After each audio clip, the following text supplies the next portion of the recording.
when a lot of folks, myself included, pitch old school fantasy role playing games, we tend to look at it from the GM's perspective. All the simplicity, all the tools that tend to exist in the OSR or in the sphere of OSR support that make it a lot easier for GMs to run games, at least certain types of games, than some of the more modern fantasy role-playing games. However, players have to play this thing too. And I have thought that for a while now that this has been overlooked. So this video and other videos I'm going to make is really trying to come at it from the player's perspective. So this video is for you if you are a player. If you are a GM, feel free to pass this on to your players if you find that this particular advice is useful. Today I'm going to talk about finding yourself in old school character generation.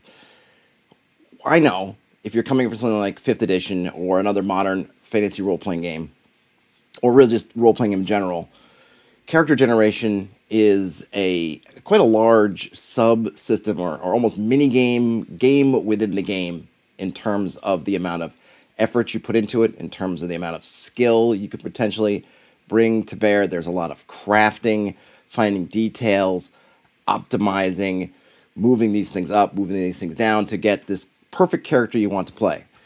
Now, you may take a look at an old school role-playing game, and most of them have very little in terms of customization, in terms of being able to tweak. You'll hear things like roll 3d6 down the line and keep with what you get. And some folks have added some tweaks to it to give a little bit more of an edge to be able to move things around. But you are certainly, on the whole, not going to find the kind of options you might be familiar with. Now, your first reaction might be to recoil and say, oh goodness, I don't want to play that. Please, no, I want to make this guy or this gal, this thing that I've had in my mind, I want to make that. So the first thing is you do have to kind of let that go. Think of it as a game, but a different sort of game. In the OSR, the game part is you are going to create a very flawed, usually unless you're supremely lucky, flawed, imperfect being, much like ourselves, much like you and me and all of us here. Very flawed, gonna have a ton of weaknesses. If you're lucky, it might have a few strengths, maybe not. And the game is taking this flawed creature and seeing how far I can go with it. Look at it more like you're going to the pet store and you're adopting a pet. And there are a lot of these poor animals that have been living their lives on the street. They've been living rough. They're not in the best shape. Maybe one's missing an eye. Maybe one's got a limp. One's got mange. But you want to give them a good home. And you want to say, how can I take care of you? How can I make whatever is left of your life a joy? And that's the similar sort of philosophy that you want to take in an old school role-playing game, is to look upon this poor, misshapen creature that you're presented with and think, what can I do with that? Can I get them from 0 to hero? That's the challenge. That's, in a sense, that's the first puzzle you will experience in this role-playing game, is you're going to be presented with something, and the challenge is going to be, well, how far can you take it? What can you do with it? The flip side of it being mostly more or less out of your hands is that you can let go of any kind of pressures or expectations. If you roll up something with terrible stats, but maybe not too terrible that you get to start over, but it's not looking good, you don't need to worry about this creature making it to 10th level and becoming a lord or a completing the end of the big quest. You can look at it and just say, yeah, this guy's not going to make it 2 feet, and that's okay. It's not on me. Look at them. They got 1 hit point. They got 4 strength. They got 9 constitution. This thing's lucky to be alive right now. So if I fail, if I fall into a pit trap, if I miss a save or die roll, it's no big deal. This thing was due. However I get is further than it would have gotten in anybody else's hands. I did about as well with it as anybody could have. That's perfectly fine.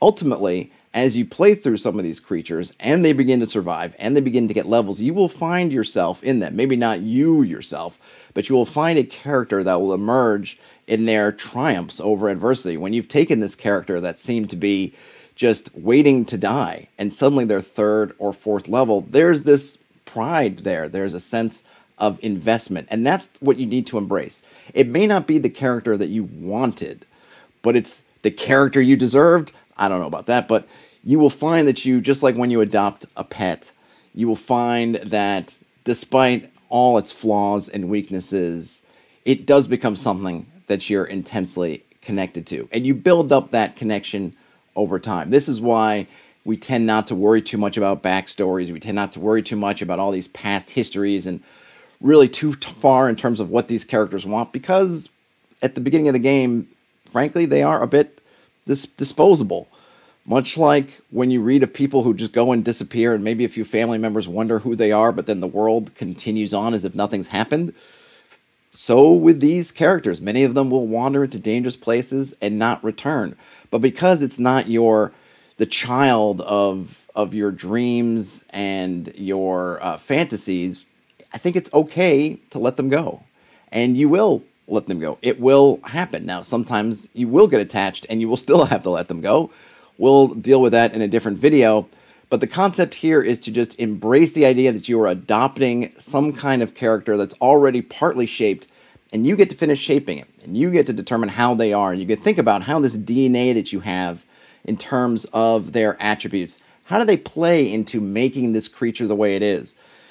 What class is it? How do these attributes play into that class? What if you decide to go with a non-human species? How does that play into it? There's a lot of things to do there, but you just don't get to choose all the clay. The clay is going to be given to you. Some clay is going to be stronger than others. Some clay is going to be more ready to be hardened in the kiln of adventure than others. But there's that challenge for you. Shape it. What can you do with this bundle of frailties? If you can embrace that, I think you've gone a long way into finding your footing playing in old school role-playing games. Let me know what you think. Let me know your stories. I think we've all got them. Goodness knows in my game, I don't think any of my player characters have probably average 10 in their stats. I think they're all sub 10.